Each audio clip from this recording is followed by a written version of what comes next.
L'Exode, chapitre 4. Moïse répondit et dit, Voici, ils ne me croiront point, et ils n'écouteront point ma voix. Mais ils diront, l'Éternel ne t'est point apparu. L'Éternel lui dit, Qu'y a-t-il dans ta main? Il répondit, Une verge.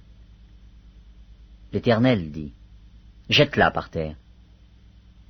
Il la jeta par terre, et elle devint un serpent. Moïse fuyait devant lui. L'Éternel dit à Moïse, Étends ta main, et saisis-le par la queue. Il étendit la main, et le saisit, et le serpent redevint une verge dans sa main. C'est là, dit l'Éternel, ce que tu feras, afin qu'ils croient que l'Éternel, le Dieu de leur père, t'est apparu, le Dieu d'Abraham, le Dieu d'Isaac et le Dieu de Jacob. L'Éternel lui dit encore, Mets ta main dans ton sein. Il mit sa main dans son sein, puis il la retira, et voici sa main était couverte de lèpre, blanche comme la neige. L'Éternel Dieu dit, Remets ta main dans ton sein. Il remit sa main dans son sein, puis il la retira de son sein, et voici, elle était redevenue comme sa chair. S'ils ne te croient pas, dit l'Éternel, et n'écoutent pas la voix du premier signe, ils croiront à la voix du dernier signe.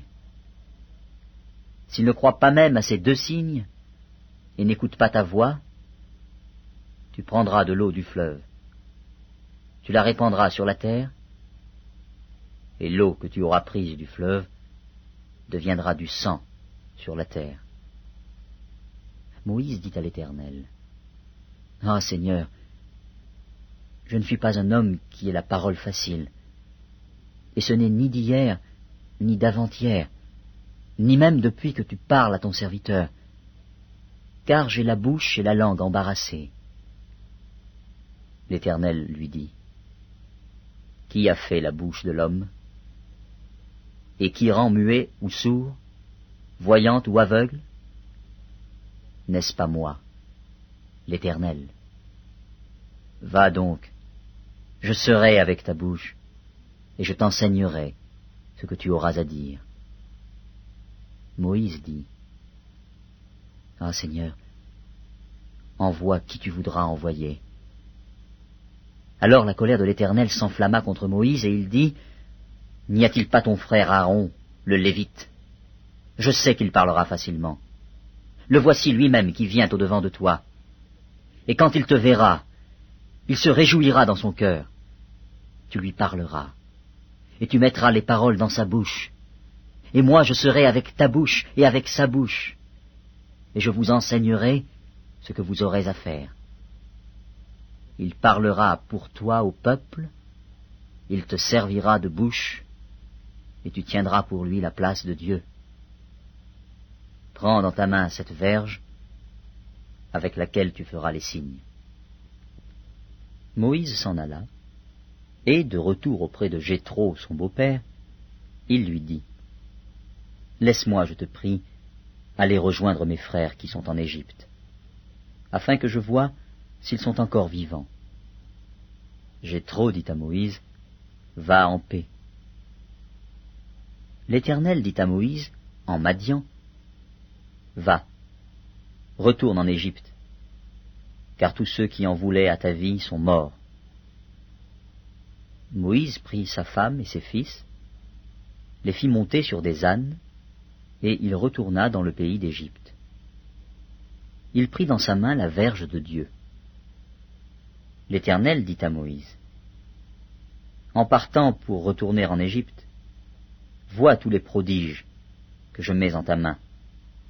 Tu les feras devant Pharaon, et moi j'endurcirai son cœur, et il ne laissera point aller le peuple. Tu diras à Pharaon, Ainsi parle l'Éternel. Israël est mon fils, mon premier-né. Je te dis, laisse aller mon fils, pour qu'il me serve. Si tu refuses de le laisser aller, voici, je ferai périr ton fils, ton premier-né. Pendant le voyage, en un lieu où Moïse passa la nuit, l'Éternel l'attaqua et voulut le faire mourir. Séphora prit une pierre aiguë, coupa le prépuce de son fils et le jeta aux pieds de Moïse en disant « Tu es pour moi un époux de sang. » Et l'Éternel le laissa. C'est alors qu'elle dit « époux de sang » à cause de la circoncision. L'Éternel dit à Aaron « Va dans le désert, au devant de Moïse. » Aaron partit, il rencontra Moïse à la montagne de Dieu, et il le baisa.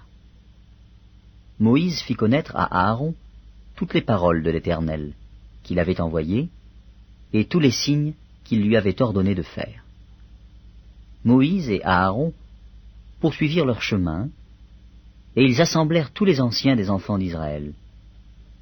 Aaron rapporta toutes les paroles que l'Éternel avait dites à Moïse, et il exécuta les signes aux yeux du peuple. Et le peuple crut. Ils apprirent que l'Éternel avait visité les enfants d'Israël, qu'il avait vu leurs souffrances, et ils s'inclinèrent et se prosternèrent.